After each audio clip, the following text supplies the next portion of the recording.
Hey guys, I just wanted to reach out to you and let you know that Surewinder is still selling amazing products. Some of you guys have been dragging your feet for whatever reason. If your shoulder hurts, do not waste time. Pull the trigger. I just bought 4 or 5 of them, and we had 2 guys out. You know how much it cost me to pay for 2 guys being out with bad shoulders? We just pulled the trigger and we said, listen, everybody's going to have one on a truck. It's mandatory. You got to use it. Don't hesitate. Don't wait till your guys go down. It's going to cost you more. Buy a Surewinder. What is going on, everybody? Ryan here, Torsion Talk podcast, and lots going on. We have 2 tickets to our intensive down in Florida. This is going to be probably one of the best things you could do as a business owner. I learned how to do planning and projections when I was in software for like the future year. So in October, I rented out a 5-bedroom luxury home 18 miles away from Fort Lauderdale Airport. And there's going to be 4 businesses there. And Joseph Roberts is going to kick us off on day 1. We're going to talk about finances. We're going to actually have you submit your financials. He's going to break those down, tell you everything you need to know about your money, and then set some financial goals with you. And then day 2, we're going to build a roadmap on how to accomplish that through sales and marketing. You'll deal with that with me. We'll do some group stuff. We'll do some one-on-one. And day 3, we'll do cleanup and implementation so that when you get back, you are going to hit the ground running. So it's going to be great. As a matter of fact, I actually booked the hotel or the Airbnb for an extra day. So if you want to get down a day early, we have a pool in the backyard. On the other side of the pool is the intercoastal. So you can fish, you can swim, you can bring your spouse, lay out, whatever. You get your own bedroom. I'm trying to figure out how to bring in a chef. Like, we're trying to do it right. It's going to be amazing. If you guys want to join that, we have 2 seats left, two rooms left. And that's going to be garagedooru.com/intensive. So if you're interested, this will be life-changing, be the best investment you've ever made for your business, because it's going to give you clarity on your numbers, a roadmap for success, and that's half the battle. Most people I talk to in the garage door industry have no plan going into a new year. They just keep going. And so I think this is really important. Every year I block off a few days, and we'll go off, me and Josh, and we'll plan for Aaron Overhead Doors. And then I do the same thing for Mark Annuity and GDU. And that way the whole team's on the same page. And we come back and we present this plan to the team and get everybody bought in. So if that's something that you might be interested in and you think you'd benefit from, go to garagedooru.com/intensive.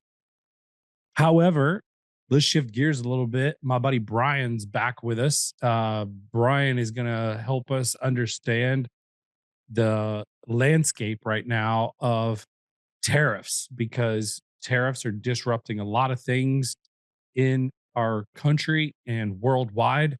And so I want to get a better understanding of tariffs, what's going on, the economy, and Brian's a great person to do that. Brian works with Majestic Steel and keeps his thumb on the pulse as far as steel industry, which directly affects garage doors, and then also the economy. So Brian, glad to have you, bud.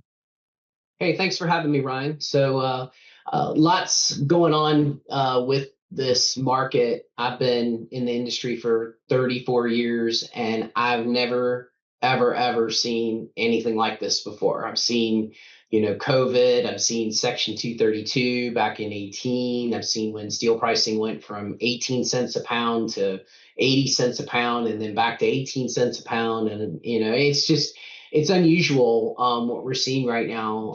I think the key word that everybody is seeing, using right now is uncertainty. And when you have uncertainty, well, everybody just kind of sits on their hands. So, they're going to hold on to what they got and not do anything with it. And that is, from a demand perspective, really, causing some issues for a lot of companies out there. I mean, whether it's you on the, on the almost at the end, on the end use, or if it's, someone on the, the manufacturing side or someone on the distributor side, like us. I mean, it's uncertainty, creates it makes it very difficult because you just don't know what's going to happen next. So that's Crazy. and I'm getting mixed feedback. Multiple businesses have experienced their best months ever in company history, that I've spoken to, and some people are just dead. Um, I'm seeing a lot of conversations about it being really slow in rural and architectural areas, and I'm seeing really big booms in some metropolitan areas. So, why do you think that would be? uh, well, to answer your first question, I think the people that are really busy right now are taking advantage, not taking advantage, but they're getting benefit from all of the people that are trying to get all their buys in before all the tariffs hit. So, a lot of what we saw in late February, March, and into early April is people getting their orders in, getting everything in before the tariffs hit. So, just to use the steel market for an example, come around, at the beginning of February, the price for hot dip galvanized steel, the CRU index, was at $43.80. By the middle of April, or by April 9th, it was at $58. So that's a 25% jump in just a matter of 2 months. And that's because everybody was like, oh my God, I gotta get my orders in. I gotta get my orders in. Oh, I've got steel that's coming in from XYZ country. I don't want to get hit with a tariff. I can't use that steel that's coming in. I'm gonna go place orders over here. And from from what we saw, there was a lot of panic buying. And I would say that could be downstream to where you guys are. People wanting to get projects done, people wanting to get their product in before the tariffs really hit. And now that the tariffs are hitting, everybody's like, okay, I'm out. I've made all my buys. I've got all my supplies right now, and I'm just going to kind of let this thing play out and see what happens. So it's similar, not the exact same thing, but it's similar to what we saw in COVID. Like when COVID hit, Mhm. it froze. Now again, it was a lot more advanced and it was a lot more, you know, uh, Spontaneous. spontaneous, and it was a lot stronger. Everybody holding up. I mean, GM wasn't making cars. Everybody was just plants were like telling people don't come in, that sort of thing. So people were getting sick, unfortunately. Labor was an issue. Now it's like everybody's kind of like taking that pause. But what could potentially happen, and I talked with one of my clients the other day who has is in the architectural industry. He was saying, hey, you know what, everything may be stopping now, but once the trade deals are put together, then all of a sudden everybody's going to be back in, and they're going to be back in all at once. So then you're going to be looking like huge demand, and it's going to be it'll be an interesting time period for the second half of the year, because I mean eventually we're going to have these we're going to have a trade deal put together. We can't keep going like this. Countries can't keep going like this. China can't keep going like this. We can't keep going like this. The rest of the world can't keep going like this. Eventually, we're going to have something put together, and it's going to have a huge reset for everything. Yeah, I agree. I think due to the overspending of government for the past 20 plus years, like here we are, right? We're in this position. We've made bad trade deals. I agree with all that. Um, and I think Trump got in and was like, hey, we can drag this out or we can push it to the next guy that comes in, but it's going to be really bad by then if we make it that far. We were getting to a point where we could hardly make our debt payments. here in the near future. And I think he's like, we're going to pull the e-brake. And like they're out hunting and doing everything that a lot of garage door companies did during COVID. Like, where can we find the savings? Where are we spending? What subscriptions have we been paying for that we're not using? And those things don't really become important until you start to see the numbers, or, economic change happens and you're like, holy cow, we've got to figure something out. So I'm really, to me, it feels responsible. Um, it feels like Christmas is coming and dad's like, we got to pull back because we got to be able to pay for Christmas. So for Hmm. me, I'm like, seems and feels very responsible. Um, sometimes you got to negotiate with a heavy hand. And I think that's the approach that Trump's kind of taken his whole life. And it's worked well for him. I think that China has been behind the scenes, like trying to encourage our trade partners to do different things, or maybe go to them and not negotiate with us to try to hurt our economy. And like I'm watching all of this happen, and I'm forming some of my own opinions. Some of this stuff is coming through news, some of it's coming through X, but there's a lot of misinformation out there too, I think. And it's hard to sift through like what's truth and what's not. Uh, I think the main thing that I would like to learn from you today is, like, how does this affect the garage door industry over the next few months? And are you seeing the result of these tariffs um, causing US steel companies to ramp up? I know last time we spoke, Biden had struck down the acquisition deal of the two large steel companies, right? And Right. um, and there's been some consolidation in the steel industry. Give us some background on that again, and then tell us how the landscape of the steel industry in the U.S. and how you think it's going to trickle down to affect us and garage door manufacturers. Well, I think it's going to be great for you guys once this gets settled out. So I mean, just the commitment that the United States is making to the domestic steel industry. I mean, you could see it yesterday on Fox News. JD Vance was at Nucor in Berkeley, South Carolina. And so Nucor, obviously, they have a garage door So, company as right. well, Yeah, right? big. Right. They are, they're a wonderful company. I mean, they treat their employees very well. They give back to the community. They are, they are a very, very good company to represent the United States. And so they do all the right things. So from that perspective, they're getting the support from the United States, and I think they're reciprocating by bringing on more capacity. So just to give you an idea, they have a huge facility in Blytheville, Arkansas, huge mill in Blytheville, Arkansas, right next to our facility.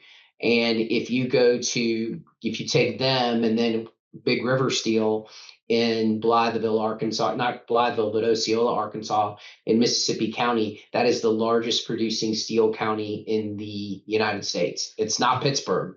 It's not Ohio, it's Arkansas. So you see that the landscape of the industry is changing. Nucor is building a new facility in West Virginia, and they're also adding capacity at various other locations around the United States. And so are all the other mills. I mean, you look at Steel Dynamics. Not only are they have expanded their capacity, but now they're getting into aluminum too. And aluminum is a big component. I don't know much about it, but I know that and not much of it is made here in the United States. We get a lot of it from Canada.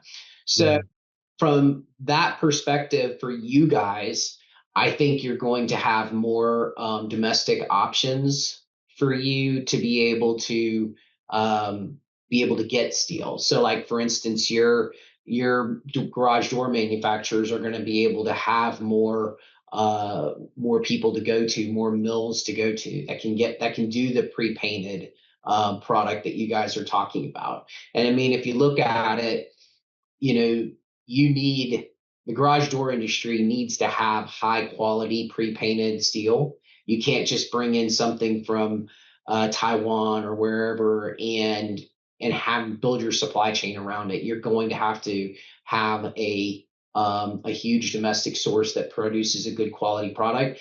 And I think there's a lot of mandates out there that the specifications are that the steel has to be made and melted in the United States.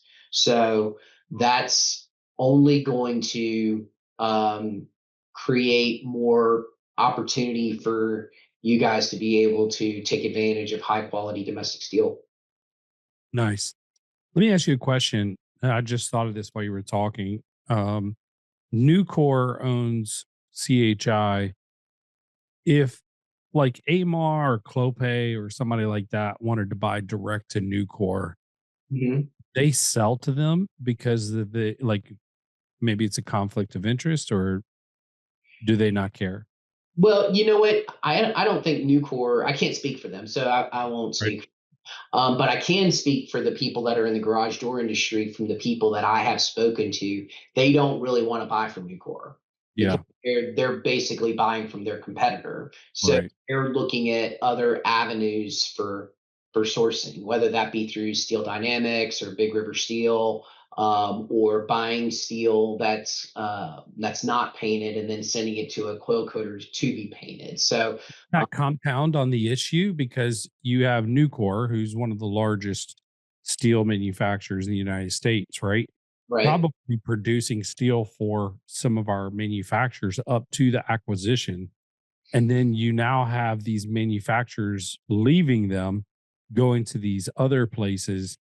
Um, I imagine that kind of compounds on some of the issues that we're dealing with because some of the smaller steel companies are now getting more demand because of that, right? Yes, you would think that, and it is true. However, good news for you is that you've got Steel Dynamics, who is a competitor of Nucor that can actually produce painted steel online. So as they can actually take steel from its raw state, that Mhm. being scrap, and produce a painted coil to send to a garage door manufacturer within 6 to 7 weeks, Oh, which wow.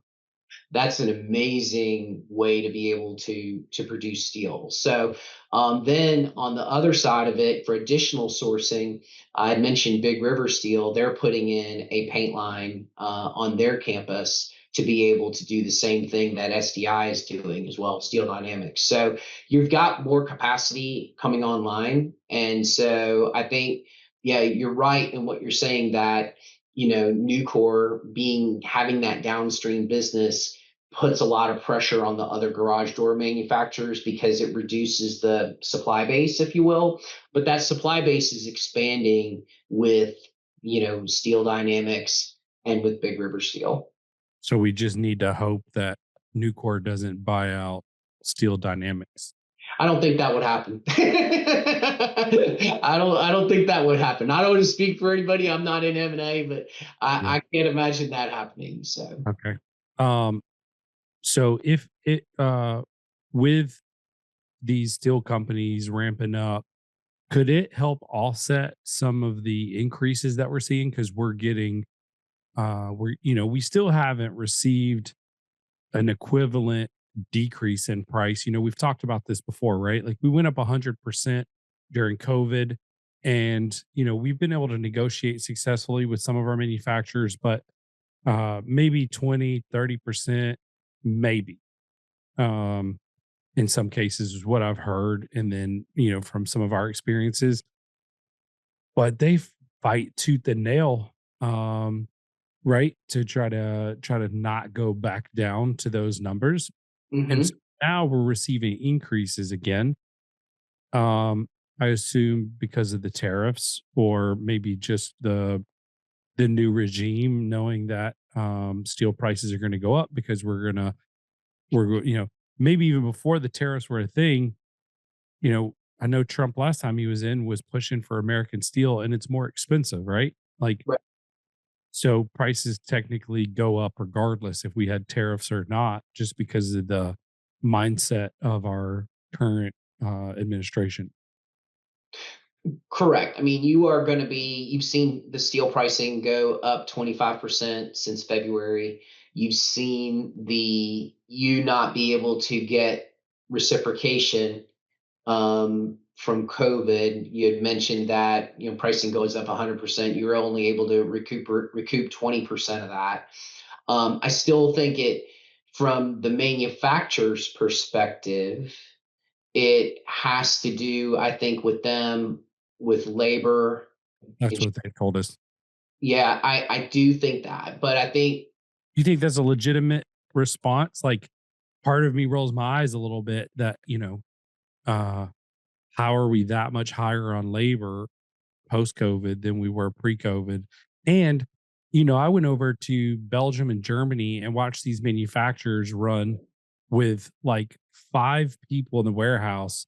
And it's a 40,000 square foot warehouse with machines doing everything.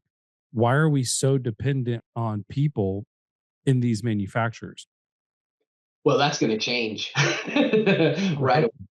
right away. I think that's changing. So I think we're going to see more robots over the next 5 to 10 years. But are Um, we so behind on that? Because like when I went over there, I toured a couple manufacturers and they are like manufacturing door sections and all by robot. And you got this huge facility, all these rolls of steel, and robots are just everywhere. And then they have these assembly lines. It rolls one and then goes to another and another. And there's just like, it even has quality control built into this thing that it flags, and then a human can look at it and then it goes back through quality control digitally. Like, it's impressive. And they wouldn't let me like take a bunch of video and share it because I guess they didn't want me to, give any ideas to people here. But when you have conversations with those people over there, and then you talk to people over here it's like majority labor, and mhm. over there it's like 90% robots, 10% people. Yeah, you know what? I've never seen a European, manufacturing corporation in Europe. Obviously, there's European companies that are over here.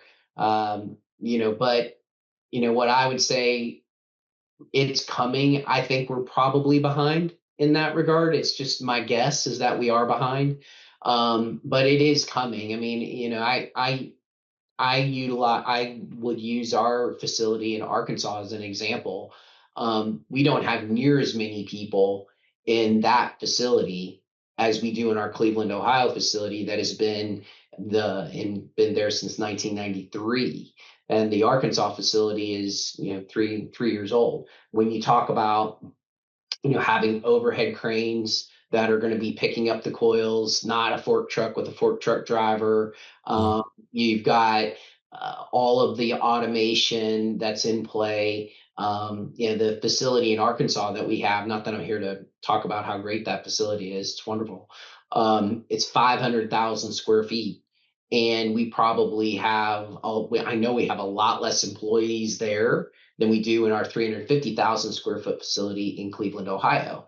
And Mm. that's because of the commitment that we've made at Majestic to technology and innovation and those type of things to create a more efficient supply chain. So it's coming. I mean, give you another example. I was at Big River Steel. I did a mill tour with a client, and they basically have so much automation in there and so much they're utilizing a lot of technology that they can take a coil of steel that they produced, like, and I'm paraphrasing, produced 4 months ago, program it in there. And if that same client wants to buy that same specification 4 months later, it's all programmed in. So they're not having to reinvent the wheel every time that they make steel. I mean, it is an amazing, amazing facility when you see that. And then you see that a lot of the way that they move the coils around with cranes. a lot of that is automated,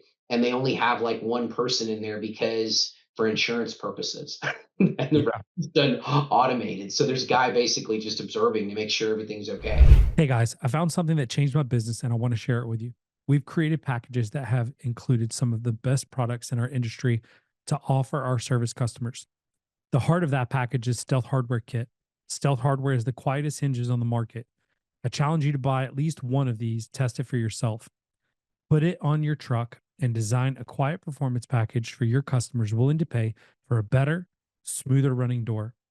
Buy your Stealth Hardware Kit at Service Spring, do a search for Quiet Hinge, and then buy that. You can buy a double or single door, 7 or 8 foot tall, and promise you it'll change your service forever.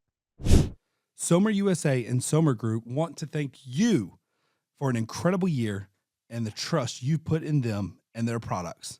As you know, Somer places high value on relationships, education, customer service, innovation, and professionalism.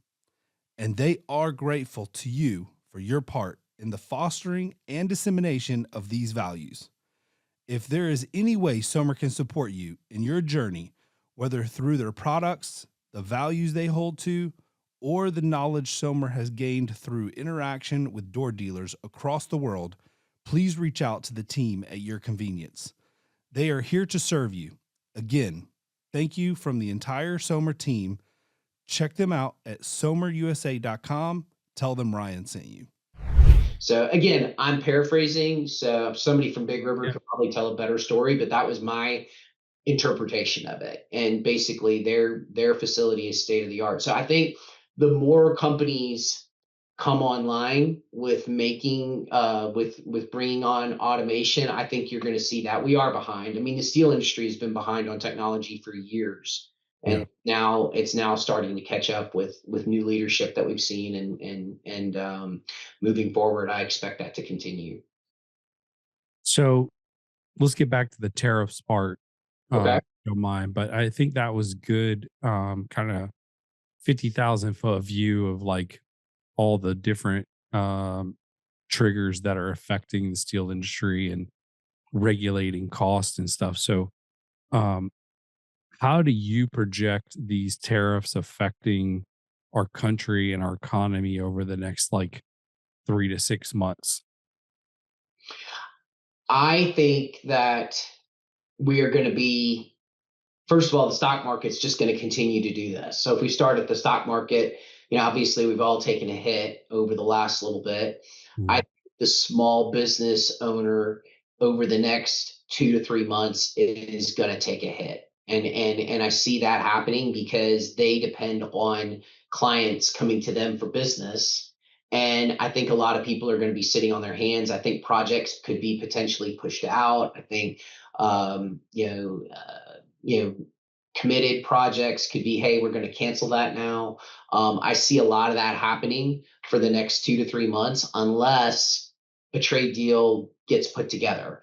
Now, I think what'll end up happening is trade deals will be put together, and that'll be great for the supply chain people, and it'll be great for everybody but the small business owner, because the small business owner is like, okay, great, I can get access um, to all these supplies better now, but my client base has been destroyed because I don't have any clients. So it wouldn't surprise me, and again, this is just my own opinion, that the interest rates start to come down in as this coincides with trade deals put together, and then that will create a little bit more demand, ease the supply chain a little bit, ease people's minds.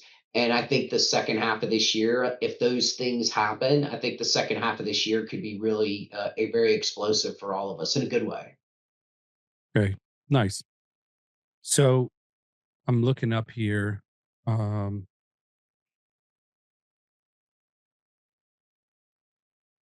let's see here. The consumer confidence says the consumer confidence index fell by 7.9 points to 86, marking its lowest level since May 2020. This represents the fifth consecutive monthly decline. So, um, I kind of like, I don't know why, but I feel like really at peace about the direction that we're going. And I do think like at some point the right deal will be struck and the economy is going to go crazy and it's going to be great. You'll have some pent up, which is kind of like COVID, like we talked about, right? People are putting things on hold, which only means that when it comes time and like things get back and we get control of things, because we got to get control of inflation, we got to get control of interest rates. And historically, those battle each other, right? So like how do you lower interest rates and uh lower our inflation? And so there's triggers that you got to pull and you got to be very careful with that. But mortgage rates are going to have to come down. You got people that are, I had a conversation with somebody paying 2 something percent. They got a ton of equity in their house and they can't do anything really with it because they can't move because they can't find a house anywhere near the size or, the price range they're at now or anywhere near the payment. You have a lot of that, right? So when those mortgage rates do come down, I think you'll start to see people who've been in a house that maybe they've wanted to get out of for 3 or 4 years now get out, and you're going to start to see a lot of transactions. Um, who do we need to make a deal with the most right now in order to help us out the most? Because, we're having these tariffs with like all countries pretty much, but like who do we really need to make a deal with in order to help us out? Well, I think perception wise, I think perception is China, right? And I don't have the statistics to or the data to say, okay, yeah, if we put a favorable deal together with China, our economy is going to grow 10x. I just don't have that. However, if you ask anybody on the street and you ask them that question, that would be the first thing that comes to mind. We need a trade deal with China. The other thing is with Canada and Mexico, because they're so close to our country, and we do a lot of trade with those two countries.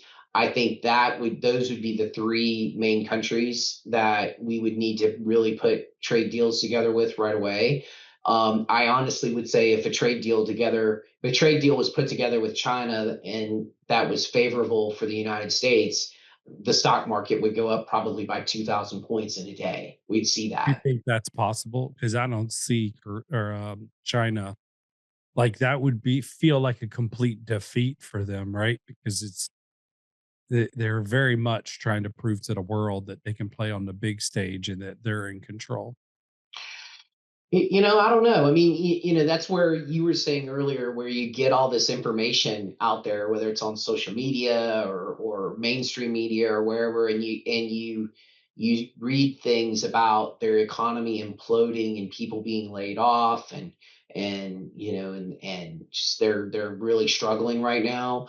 I guess there's going to come a time when with them maybe they do agree to something with us, but they give it the perception that they win. And Yeah. so that's where, our president, not that I'm going to get political, but he is a very competitive person and he wants to win all the time. And not only does he want to win, but he wants to shove it shove it right on you and say, I won. Does he get the win that he looks for and win with grace? With Because I think that's needed. Yeah. I think that would be what would be needed with those guys. And I think, if he's able to do that, then I think then a trade deal would be put together. But if it's one of those things where it's going to be, hey, I'm going to go down in history as the guy that defeated China, then it could be difficult. I mean, I would say going back to when I was younger, and I'm dating myself, going back to Reagan, and when he was able to use economic forces to defeat the Soviet Union, he didn't go out there and dance the jig after he won after he did that. Basically he was in there.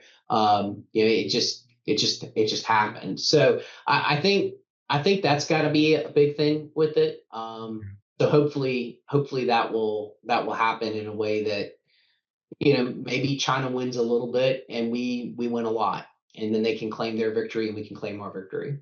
Yeah. And like you mentioned Canada and Mexico. I know a lot of the like LiftMaster outsources a lot of stuff to Mexico. They have a manufacturing plant down there. Um, you know, I sell Phantom screens, um, which I will be at the Modern Luxury event coming up. I don't know if you're going to be there. I think it's in June or July. Okay. Hope to see you there. We're Hope going to to be see doing you. Phantom screens this time. And then Phantoms in Canada.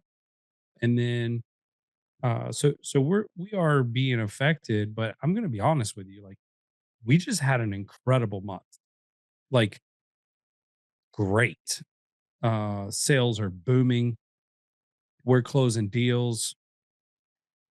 I mean, I don't know that like maybe some people are making a bigger deal about this, but I think like consumers are still spending. I think where we're seeing the breaks are commercial construction, some residential construction. So the new construction stuff, I think, is probably where. Am I right on that? Like, I think you're right. I think there's one industry though that you only because you don't deal with it like I do every day, but the agricultural industry is really taking a hit. So when you talk about farmers, they haven't made money in 2 years, and interest rates are high. And so, you know, when you that is a big component of the steel industry. So when you're looking at residential construction, yes, that is a big piece of it. Obviously, automotive is commercial construction, um, general fabrication, and then I also look at the ag industry. And the ag industry is just really had a tough year this year. So you know, that would be an industry that when we're talking about trade deals, if a trade deal was put together with the countries that we mentioned, Canada, Mexico, and China, that would be a really big push for the a win for the agricultural industry. So so I see that as being strong. But you know, I mean, I would say residential and commercial construction is okay right now. Yeah, real estate's terrible. I mean, you know, people are not buying and selling houses, but I and just had residential. a conversation with a real estate agent yesterday who told me that it's picking up and she's doing great. Really? Okay. Well, I haven't spoken to our friends in a couple months, but they were really struggling. So Mm. so I don't know. I mean, it just Could depends. be different markets, you know? I mean, like, obviously, I told you earlier, like, I think you can even be in or around Atlanta, but, you know, she's specifically in downtown Beaufort or the city of Beaufort. And it's a very, like people want to live here because of the schools and people try really hard to get in. So I think some of that plays a role, maybe in her success. But um, you know, I haven't talked to anybody else, but that's something I'll probably do over the next week or two. Is just to reach out to some of my real estate agent friends and figure out how it's going in different parts of Atlanta and the suburbs. Um, but I mean, I feel very optimistic. I don't know why. I just feel complete peace about it. I'm not afraid. I'm not worried. Um, you know, we're having, you know, our best, most profitable year. We're selling at high numbers. We're hiring. I mean, I don't know what to say, you know, and I'm talking to other people. Like I just talked to someone in my GDU group, which is a little mastermind for garage door business owners, and one of those guys just said he had his best month ever in company history in April, which is Wow. nuts, right? Um, so I don't know if and I think the bigger brands or the bigger companies are probably doing better. When I'm talking to some of these smaller garage door companies, I think they're the ones getting hit right now and struggling a little bit. Yeah, I mean, it's a I don't know, it's a mixed bag. You talk to different people. Some people are real busy, and then others are not. It really depends on the industry that's in play, and it depends on your location. And it also kind of depends on how you service your clients too. So, I mean, if you service your clients well, they're going to remember that, and then they're going to take care of you on the flip side. So, I think just it really, there's so many different factors that are in play right now. I mean, from my perspective, I mean, I've opened up like 6 new clients like in the last 6 weeks. So I don't know if that's been luck or wherever, but that's, so I guess maybe it's not as bad as some people say. We use that um, you know, COVID situation where everything was going 100 miles an hour as the benchmark, and that's a lot of businesses tend to do that. They'll take whatever their best year is and use that as their benchmark, and then when they're not hitting that, you'll be like, oh, it's a disappointment. Yeah. Well, I mean, I think we built a lot of resilience through that too, right? Hmm. Economy is very resilient. I mean, you can see us just taking hits, and then like people are still spending money. And I think it'll take a lot for us to to really be hurt. But I think if we don't do this overcorrection kind of deal, I think we will get in a place where our economy is extremely vulnerable. I mean, it has to be addressed at some point, and it couldn't be a little thing. It has to be a drastic change. I mean, you can't overspend at the rate that we were overspending on stuff and then just ignore the fact that there's an end to it, right? And it doesn't do us any favors, I think, when you have two different sides fighting over stuff. And um, I wish we could just kind of come together as a country and all agree on the fact that we should be financial healthy and make the best decisions for the majority of the Americans. Just seems to be a very difficult and complicated process there. But anything you want to share with for garage door manufacturers or garage door dealers? I would say 2 things. The one thing we didn't discuss is what happens if all of a sudden we're all given a tax break because of all of this Doge situation, good, bad, whatever. And we come around the 4th of July, and trade deals are put together. He's working on interest rates, and he said, oh, by the way, because we were able to remove this much cost, we're lowering your taxes. Well, now all of a sudden you've got supply chain thing worked out. You've got interest rates potentially coming down, which helps free up money for people. And then all of a sudden you got a tax break. And then you're like, well, wait a second. Now we're all in. So, I'm not sitting here and telling you that President Trump is the best thing since sliced bread. I'm not going to go that route. However, there's got to be an end game to all this. Yeah. And could that end game be, um, you know, being where those 3 components come in: the trade deals, interest rates, and potentially a tax break? But for garage door dealers like yourselves, the thing you had mentioned at the beginning of your call about getting your group together and going over your planning, that's the huge thing right now. I think being able to figure out ways to remove cost from your business is the best thing. I think, going back to your sellers who are selling you these garage doors, going back to them and really, really negotiating hard. I mean, if you're seeing that, hey, prices went up 100%, but I only got 20% back. Well, what's up with that? So I think getting creative on your side, and making them show their costs to you guys.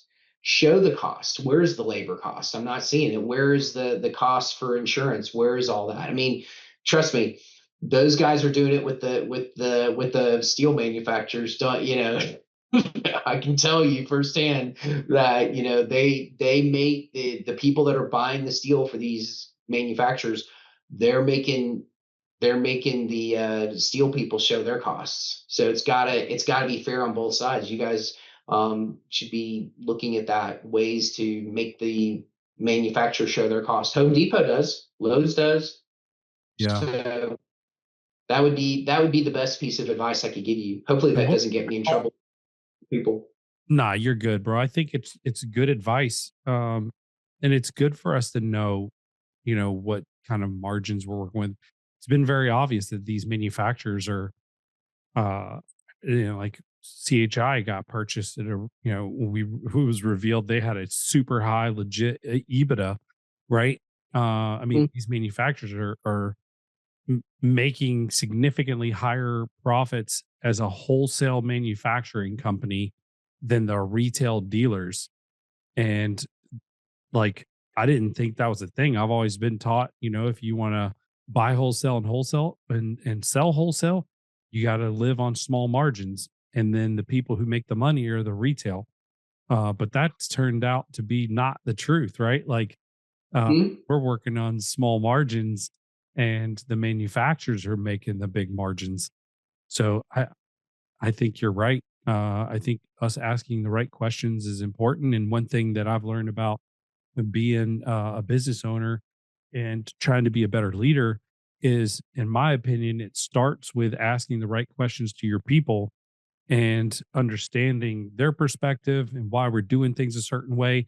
And some of the questions are geared towards bringing something to their attention. And some questions are truly trying to understand how we're doing business.